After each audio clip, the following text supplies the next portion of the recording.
Good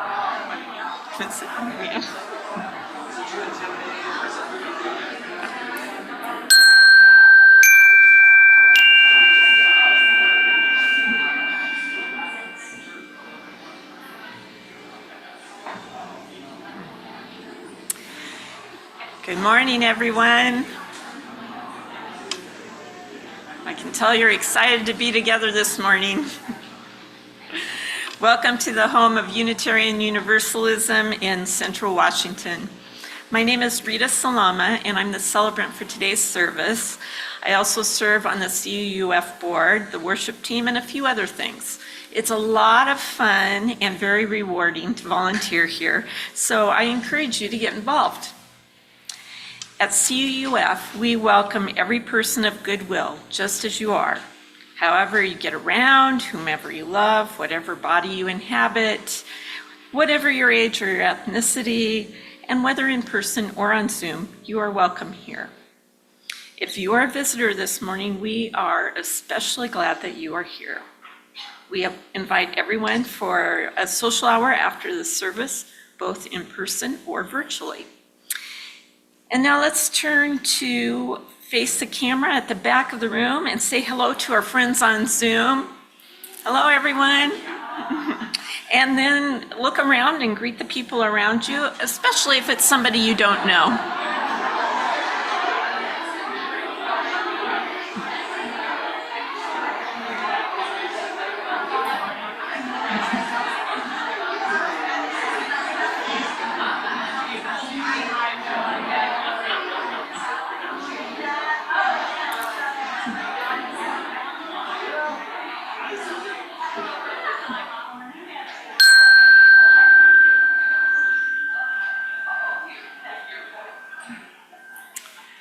For the folks on Zoom, you'll find our order of service in the chat. And I just want to say it's so good to be together this morning in all the ways we gather. And now a few announcements. First of all, thank you to Hideo Fujita for making our announcement loop. And we do have childcare this Sunday. I didn't know that we would, so thank you to Natalie. She's here today. And parents, if you have a child that is fussy and you feel the need, you can always go to our back room where there are some art supplies and other fun things. And it's kind of a long service today, so if there are any adults that get fussy and feel like you need a break, you can go to the back room where there are art supplies and other fun things. There is an opportunity to be part of our democracy in action. You can view primary ballot processing on Wednesday, this Wednesday, at the Chelan County Courthouse or the Douglas County Courthouse. And Nancy Warner is here today, she's right there, and she can sign you up. It's only a half-hour commitment. So it's something you might be interested in doing. And always check the order of service for any additional announcements. I also want to let you know that this service is a long service, and I have cut out some additional parts of it with Darius's help, and we're not going to follow exactly everything in the order of service, and you're probably going to be grateful that we're not doing that. So it's the time when we acknowledge our land and where we stand. In June, I attended the UUA Virtual General Assembly. There were a lot of land acknowledgements as people introduced themselves. Some had to name multiple tribes that their land had belonged to. Here at CUUF, we have one tribe we acknowledge. We are on the ancestral homeland of the Pasquosa, land that was unjustly taken from them. The Pasquosa still live here, even though they no longer own the land, but they seek to have all their rights recognized. And because we, as UU, stand for justice, we stand alongside our Indigenous neighbors in this effort. One way this can happen is through land back efforts and reparations, and you can see the Indigenous RRF link in the order of service for more information. The Pasquosa are also known as the Wenatchee, that's with an I on the end instead of two E's, and they are part of the Colville tribes. For more information about them and the other Indigenous people in this area, please see the Colville Tribe's website. That link is also in the order of service. I can't say enough about how wonderful that website is. It's got history, photos, maps, recordings. It is wonderful.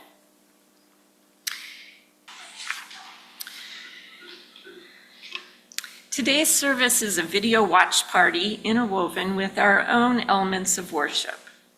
Over the years, I've been fortunate enough to attend 4 General Assemblies, which are the annual conference of the Unitarian Universalist Association. 2 I attended in person.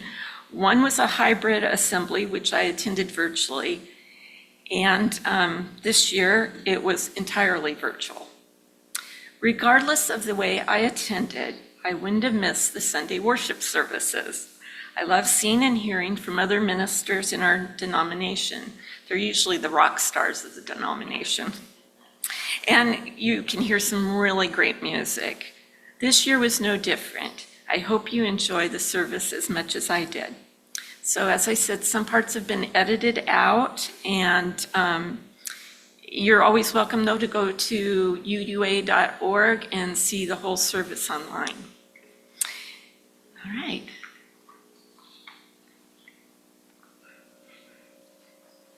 So we'll start with our chalice lighting. I am Gretchen Mappy, a worship associate at the UU Church of Columbia. I am a white elder millennial and use she and they pronouns.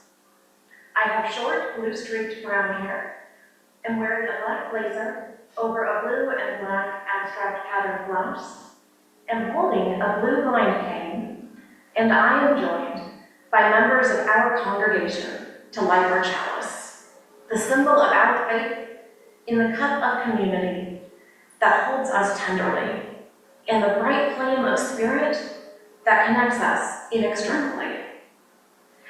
Our chalice is made of hammered metal, with a round base, a platform holding a candle, and 2 circles arching their way around the flame. We invite you now to join us in lighting your chalice wherever you are, and to let the energy of these many connected flames power our faith with passion and warmth. As you light your chalices, we will share a moment of music and images of a number of chalices from congregations across the country.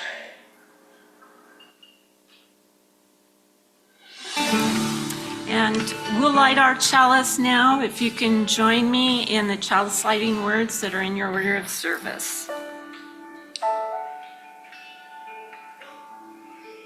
In the light of truth and the warmth of love, we gather to seek and seek to share.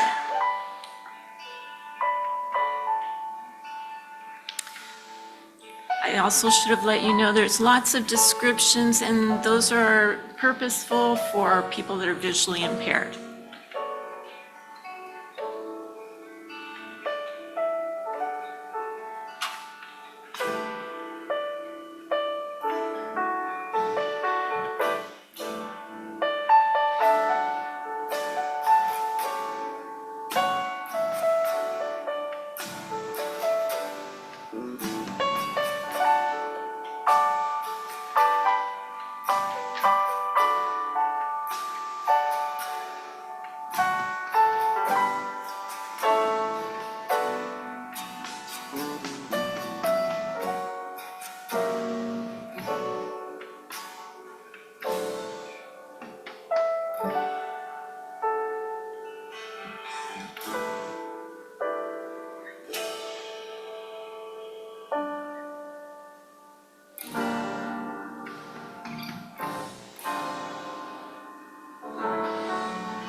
I am Leon Dungley. I am an African-American man with dreadlocks and an increasingly graying beard. I am wearing a stole that honors the members of North Universalist Chapel Society, or North Chapel, in Woodstock, Vermont, which is the church and the community that I lovingly serve. I'm going to share a story with you this morning from a collection called Through the Mickle Woods by Valiska Gregory. In a kingdom long ago, there was a weaver who spun stories out of thread. One day, an owl, white as winter, perched in a nearby tree. "I should like my story to be woven out of clouds," said the owl. "As you wish," said the weaver. And the owl brought the woman strings of clouds round as pearls. But every time she tried to weave them in and out, they would dissolve quietly as dew upon the grass. The owl blinked his great eyes. "Perhaps we should add some moonlight," he said, "the kind that shimmers on water." "As you wish," said the weaver. But though the owl brought baskets of jeweled moonbeams, worth more than the king's own crown, the story's cloth would not take shape. "I do not understand," said the owl. "I have chosen beautiful things for the weaving of my story." "Ah," said the woman, "but sometimes the cloth will pattern itself, whether we will or no. You must bring everything, things chosen and things not." And the owl flew over mountains and through valleys. He gathered jade, green as ginkgo leaves, and raspberries red as blood. He flew past villages that were peaceful and past countries ravaged by war. And when he returned with all of the things that he had found, the weaver smiled. "These will do," she said. She took the things that the owl had brought, the threads of sunlight fine as silk and cobwebs gray as skulls, and wove them together into a cloth. And when the owl pulled his story around him, it was so full of woe and gladness, so beautiful and strong, that when he stretched out his new-made wings, the people thought he was an angel hovering over the breathless sky.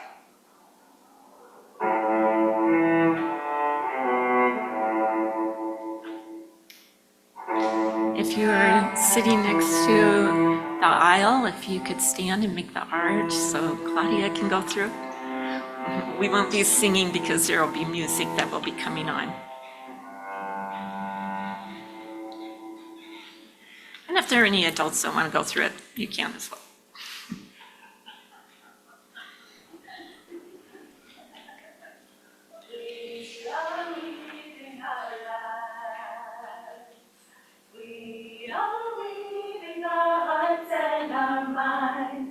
We are weaving the bright and dark threads of our journeys through. We are weaving our lives.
Jamila Batchelder, the Director of Religious Education at the UU Church of Columbia.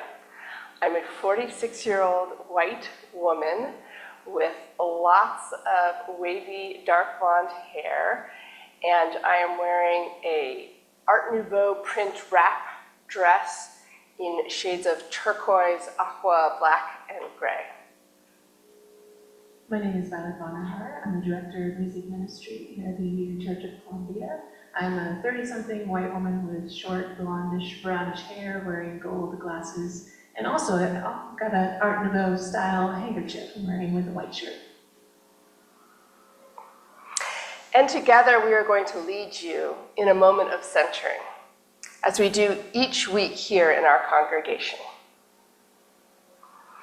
I'd like to invite you to find a comfortable position for your body. Feel your contact with the seat or with the ground.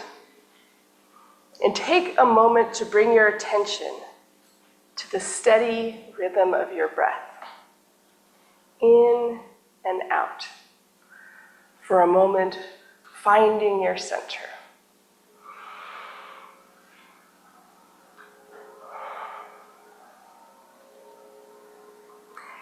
And now, close your eyes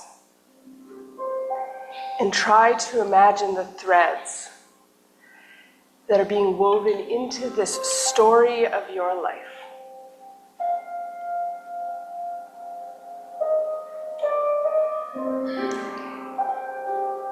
Each experience, each feeling, each love and sorrow, its own thread. You may choose to open your eyes if you'd like to see the images, or you can keep them closed. And let each thread take shape in your mind as color or texture or sensation, until it becomes almost tangible, to where you could almost hold it in your hands, delicately between your fingers. With all your tenderness, can you begin to weave it all in? Twining green shoots of new discovery. Heavy, drab threads of despair.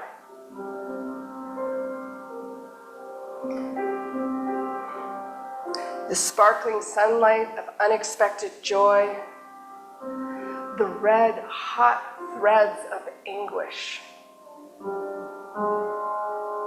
The strong and supple threads of deep friendship. The endless threads of grief that weave themselves in again and again throughout the fabric, that perhaps the fabric couldn't exist without, because when you look more closely, you see that they were spun out of your capacity to love.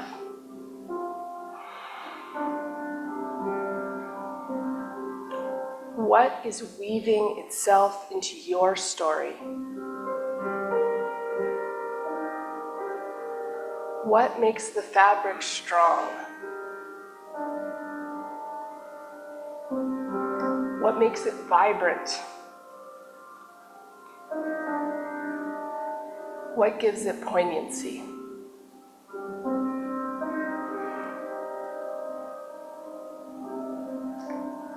And now, bring your attention to the edge of the fabric that you are weaving. And see, it does not end there. Each fabric neat and tidy and separate. Open your mind, your heart, your spirit, to threads being woven from 100, 1,000, from countless others, weaving into yours in colors and textures you could never have imagined. Sometimes weaving together roughly in complicated patterns, sometimes beautifully and seamlessly. Sometimes some of both. Can you hold the tenderness of their stories? The tenderness and care of this weaving together?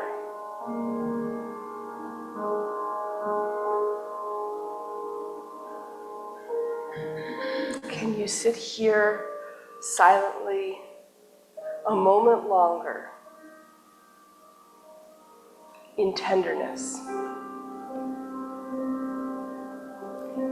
in love, in awe at this creation, at all that has been woven?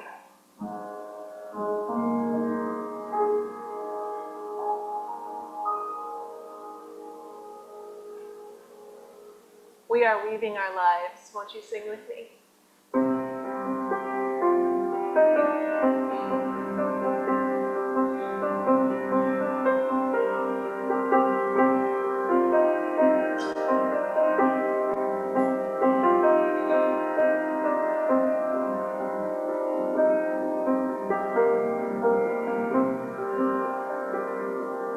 We are weaving our lives. We are weaving our hearts and our minds. We are weaving the bright and dark threads of our journey through. We are weaving our lives. We are weaving a blanket of light. We are weaving a basket to hold all that's true. We are weaving our lives. We are weaving our hearts and our minds. We are weaving the bright and dark threads of our journeys through. We are weaving our lives. We are weaving a blanket of light. We are weaving a basket to hold all that's true.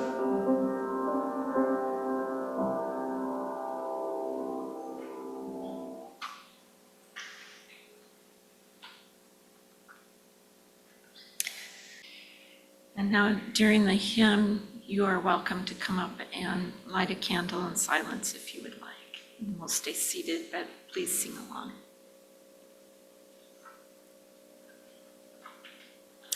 I am Joan Javier Duval. I am a cis woman in my 40s with black hair to my shoulders, brown eyes, and tannish skin, dressed in a black clerical robe with a colorful stole. Will you join me in the spirit of prayer or contemplation? Holy mystery, silent presence, uncertain bearer of the weight of it all. In these quiet moments, we tune in. We listen for and seek out the maybe still breathing, perhaps still whispering, faintest sign of the universal good. We await wisdom between the cacophony of distractions pulling us towards untruth and falsehood. We await relief amidst the shrill cries of desperation, of we've had enough, of when will they stop killing my people, of how much more will the waters rise, of when will it be safe to return to my home, of how much longer can I hang on. We listen, we attend, and we wait. Through the tumult of these days, we seek assurance. We seek the fulfillment of a promise made to ourselves, a promise made to those we have been stretched to call neighbor, a promise written and enshrined and yet unfulfilled. Help us, abiding mystery, to hang on, to hold on when all is in question, when all is in doubt. Help us to stay firm to our own commitments and our own promises. Lead us back into connection, back into the bonds of humanity that help us to know each other as beloved. May we continue attending with care. May we keep watch. May we beckon love and justice and mercy with our own whispers, with our shouts, with our cries, until all know themselves part of this circle of love. Amen. And we continue now with several minutes of contemplative music and images of candles on the screen.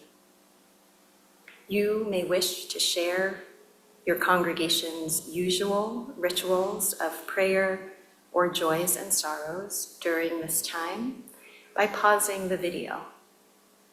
Or you may simply take a moment of breath and attention to enjoy some quiet contemplation.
Now we invite you to join in singing our hymn of response, Spirit of Life.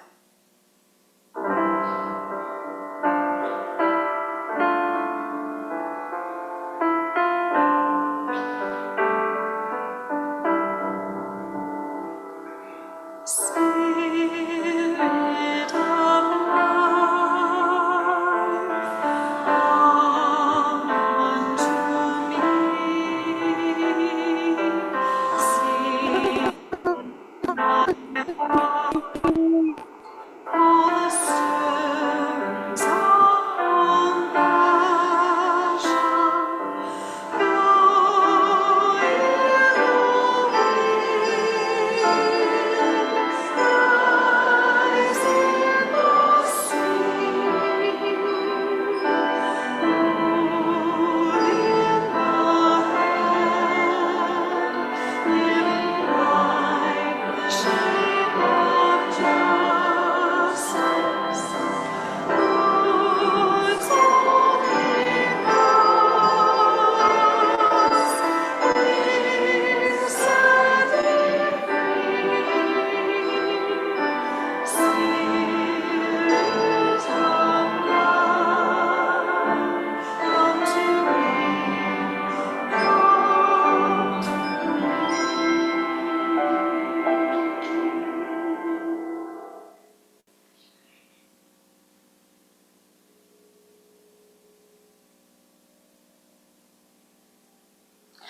Good morning.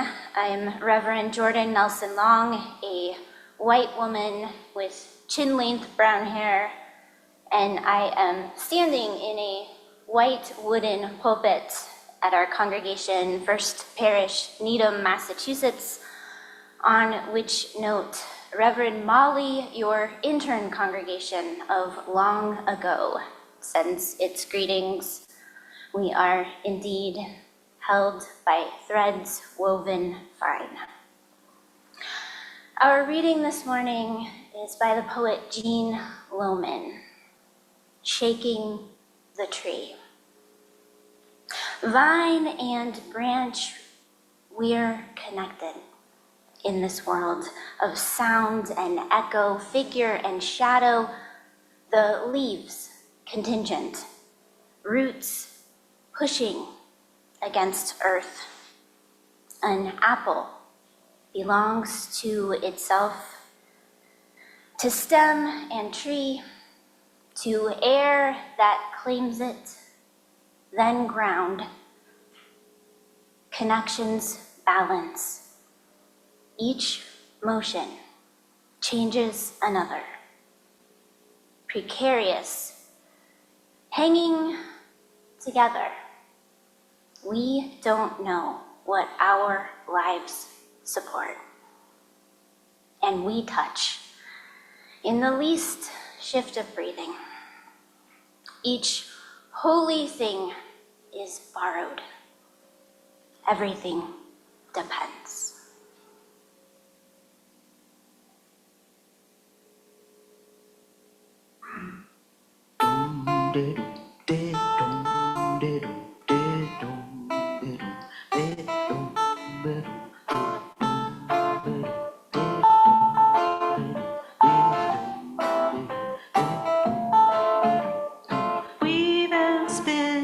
weave and spin.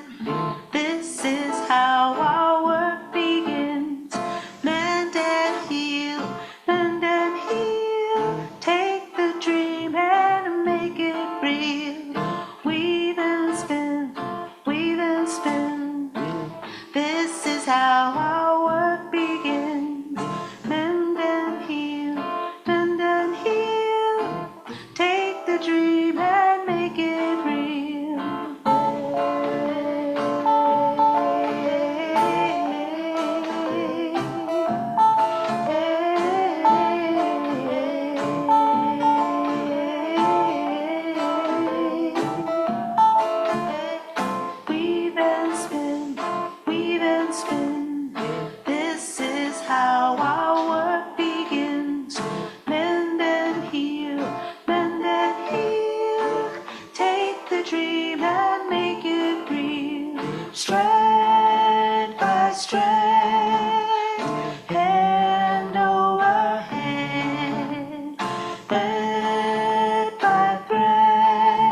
My 5-year-old Margot May comes to me sobbing and thrusts her snuggle-warm sloth lovey into my face. "Baba is rich," she cries. "I love her so much. Can you fix her?" I tear my eyes away from my phone where I've been watching a photojournalist's video of a child just like my own, covered in the dust of bombs, vibrating with medical shock and soul trauma beside a pile of rubble in Gaza. Child, I can fix nothing. But I pull her to my chest and let her tears join mine. 30 years before, I sit with my great-grandmother Iva May at the table her mother brought in a wagon across the prairie, running my hand over a notch worn smooth by wagon wheel and worrying of women. I am 9. We sit packing away blankets whose edges she neatly crochets by feel, her beloved hobby as a seamstress with sight long gone. She gives these blankets to every baby she learns of, the mail deliverer's son, her cousin-in-law's grandson's newborn child. They're all ours, she tells us. That day we are packing away my blankets for the children I do not yet know I will have. "Can you teach me?" I ask, pointing to her crochet hook. Yes, she can. But first things first.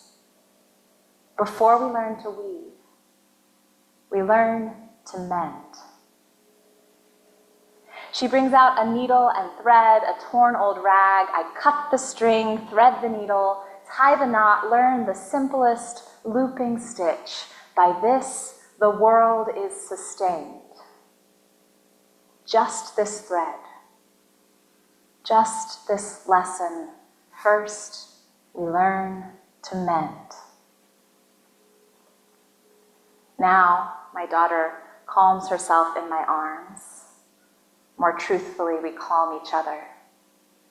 And together we fetch the needle and thread. Under my hands, Baba becomes whole again, while beside us, images of devastation flicker on the screen of my phone. I can fix nothing, but Iva taught me, every baby is ours. First, we learn to mend. It is a theological truth long understood by our tradition that all of our lives are woven and sewn and bundled up into one great tapestry of life. It is a terrible truth of this moment that the weaving is torn and frayed and sliced, sometimes by our very own hands. And I'm not certain that we have learned well to mend. Friends, I want to speak to you today of the web of life, an existential fact about which we Unitarian Universalists love to sing and rhapsodize and sometimes joke. Did you see the UU Valentine that said, "Baby, let's let our interconnected webs interconnect"? It's beautiful, isn't it? The web of life.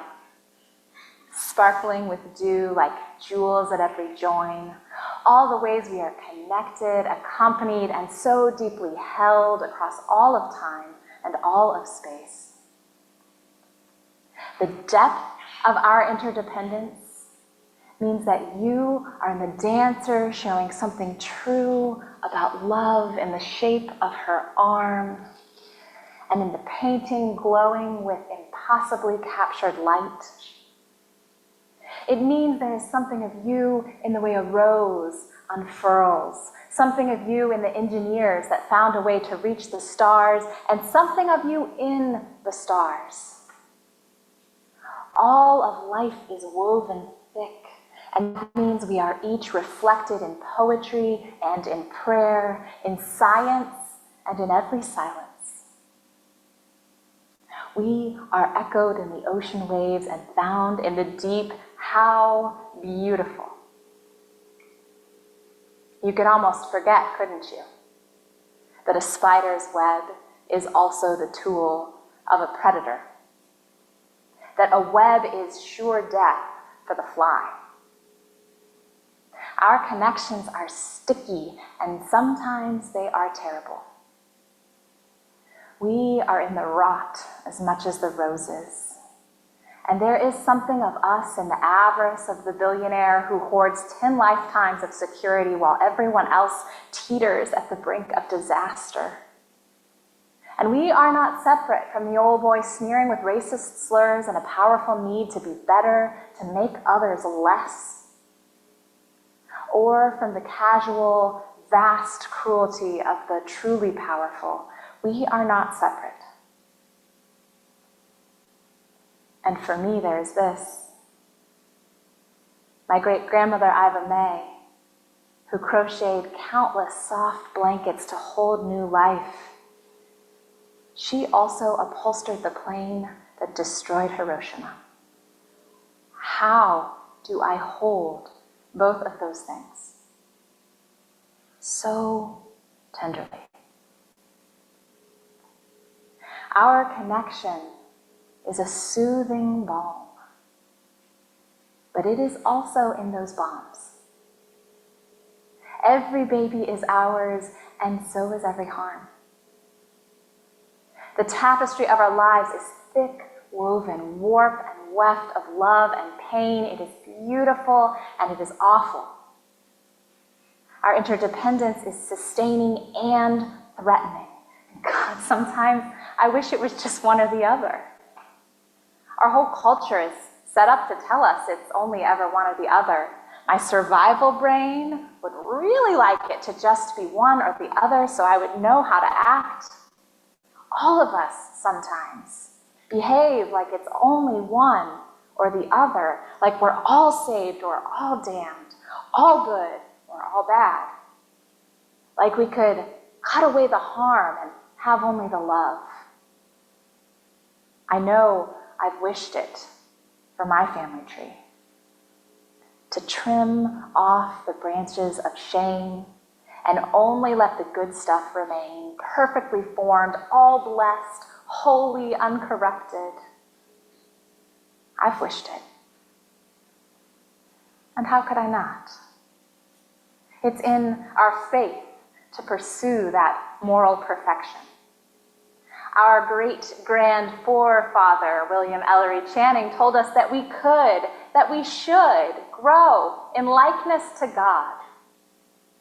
Really, that was the Unitarian good news, that we could grow in likeness to God, could become less messy, more divine, leave bad behind for good, make our way up the shining hill, no mistakes. But hills keep rolling on, high to low, and messing up is how we grow, and growing never ends. And no matter the language you use for the ultimate, perhaps you've been left with just that likeness, just that purity, just that choice, perfection or damnation. And are you just exhausted from the climb? Because maybe you're afraid that they're onto you. Your congregation, your friends, your colleagues, or your people, that they know you haven't got it all right yet. That there's still some greed in you, or some confusion and lots of fear. Maybe you're afraid that you haven't got it all right yet, and that makes you all wrong. And maybe you've even tried to slice yourself out of the web sometimes, because nobody told you that you could just keep growing, because nobody ever taught you how to mend. And even when we do feel like we're getting it mostly right, it hurts sometimes to be so tangled up, to be present to all that beauty and all that pain at once, to hold your sparkle-eyed child and her precious stuffed sloth in your lap while another child is covered in the dull dust of bombs, and yet another is dead in her mother's weeping arms. It aches to be so tangled up. No wonder the weaving is frayed. No wonder it is sometimes torn. It aches to be so tangled up, and it is dangerous sometimes. When everything depends, one misfortune can send it all tumbling to disaster. Surely COVID taught us the danger of our beautiful tight-woven connections, that we ignore them at our peril, and that even when we manage to attend to them well, tragedy may still unfold.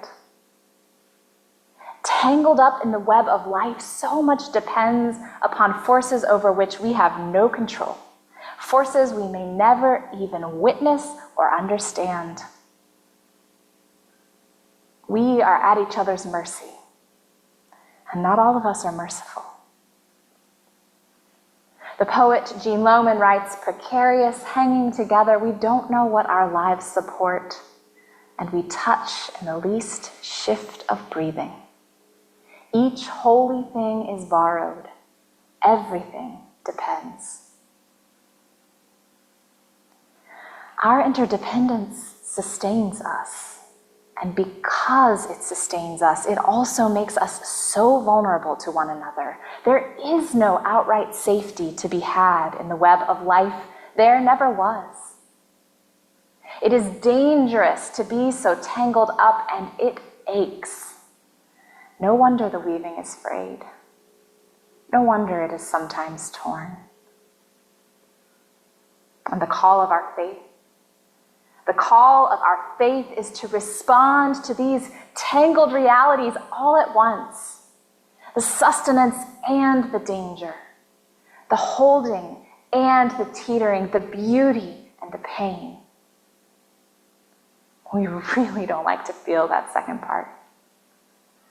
Sometimes we try to slash and hack away at the web to avoid that second part. Maybe if we could just cut ourselves away from that interdependence, we could be safe. Maybe alone on our own, it wouldn't ache.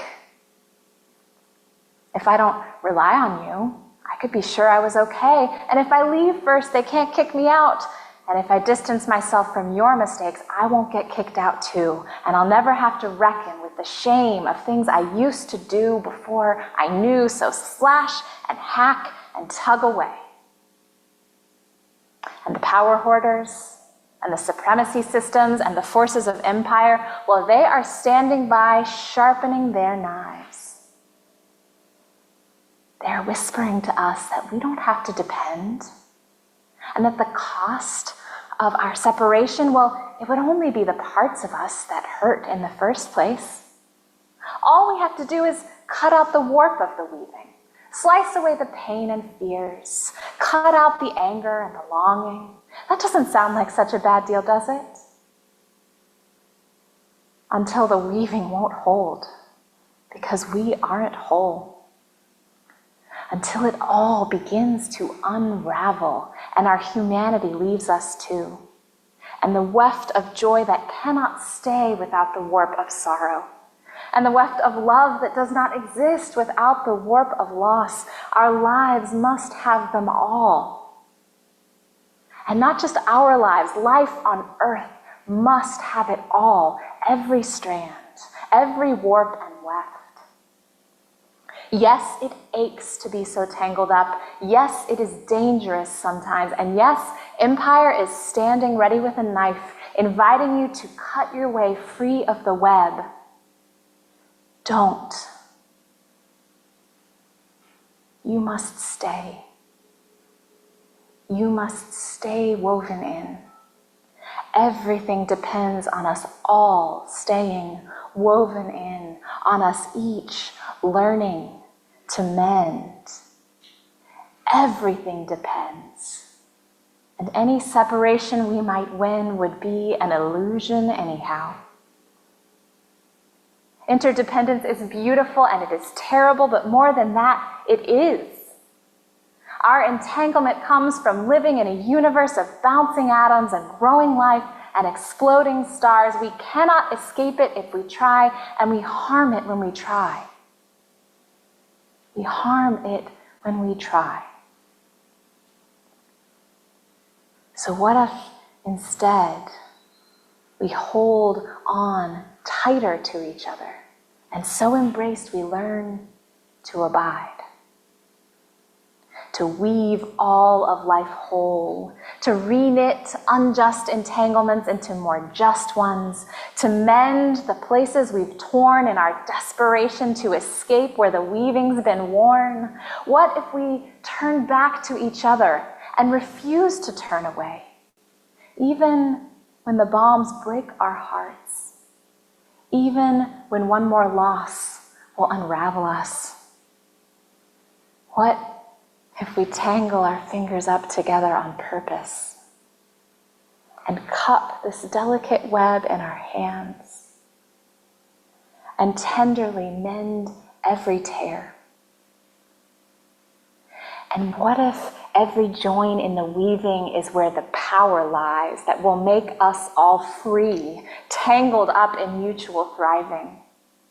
And what if our heartbreak is the needle that will sew us back together? This has always been the wisdom of community organizers and spiritual leaders and prophets, that our power lives right next to our broken hearts. Another warp and weft in the weaving of our thriving when we're learning to mend. I live in Missouri, where the voice of empire and domination is very loud right now, and where the state legislature is very extremist and very afraid, and they have taken their sharpest knives to our interconnection. They are afraid of how life and death intertwine, so they have banned abortion. They're afraid of how possibility and unruliness dance together, so they have banned gender-affirming care. They're afraid of the way curiosity unfolds into deeper mystery, so they are defunding education. And I wonder, where are their hearts broken to? And I wonder if we can help them learn to mend, because we need them to weave themselves back in, because we can all turn back to each other again. Because right next to the threads that they have tattered, there is also a strong woven Missouri, ready to receive and reweave what is frayed. A Missouri where farmers with Missouri Rural Crisis and activists from the Organization for Black Struggle and union members from Jobs with Justice have spent years investing in our web, building deep relationships together, fighting factory farming together, protesting police brutality together, successfully raising the minimum wage together, and getting abortion rights back on the ballot together, because they know that they are intertwined. Because they know in their bones that their interdependence is an inescapable fact. Because they would not leave this web even if they could, because even though it aches and even though it is dangerous sometimes, it is so sustaining and so beautiful. In this Missouri, we live in a vast and shining web of organizing relationships where we stay connected, where we prize our interdependence, where we turn toward each other, where we mend what we tear. And yes, we are heartbroken together.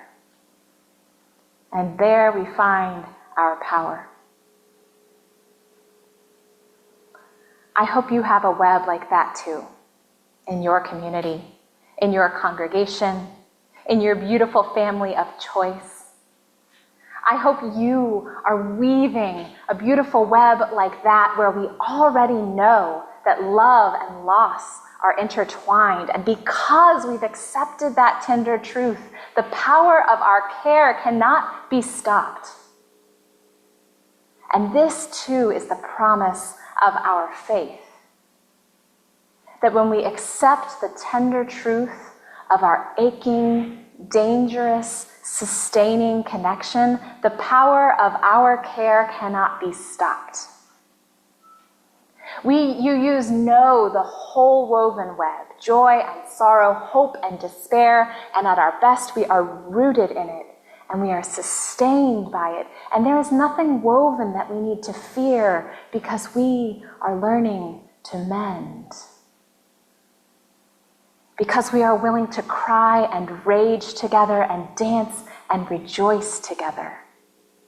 And with the strong threaded needle of our heartbreak and our care, we are present to all of it together. And that is where our power lies. In depending on each other and knowing we depend on each other and being unafraid to depend on each other because it's all woven so tight, because everything depends. I am sitting with my daughter, mending her snuggle-worn sloth and stitching myself in with the children of Gaza. I am sitting with my ancestor learning to sew and stitching myself in with the victims of that bomb. I am sitting here with you, deep in the web. We are here together, tangled up in the gorgeous ache of love, weaving and mending, and when all else fails, joining our tears. By this, the world is sustained. Just these threads, all of them, wound and bound together, unbroken or mended, encircling. And finally, we pray, we promise, we proclaim. Finally, woven whole.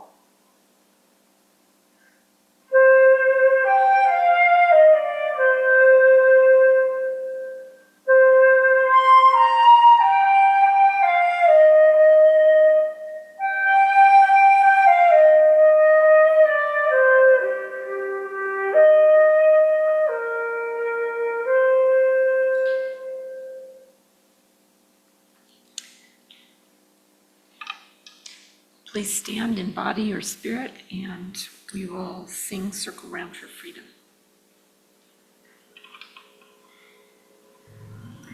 We weave, we mend, and we keep the circle whole together.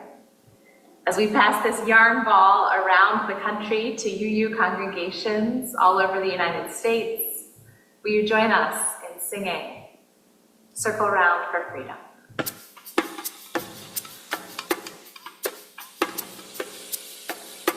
Circle round for freedom, circle round for peace, for all of us in prison, circle for release, circle round for freedom. Circle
Giving an offering is an ancient element of worship.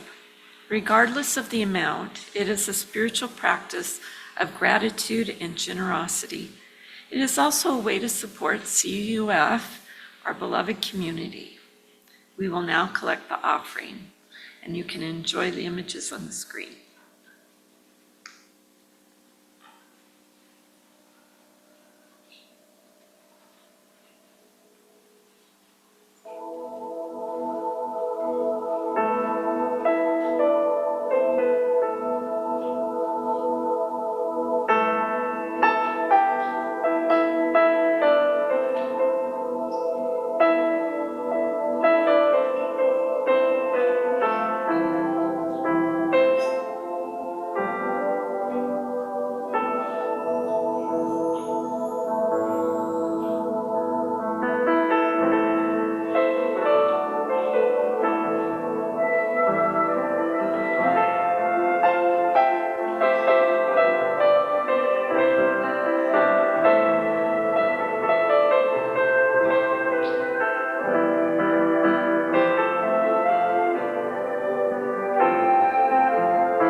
We all share the blessings of this generosity. May the gifts that were given further the ministries of the church.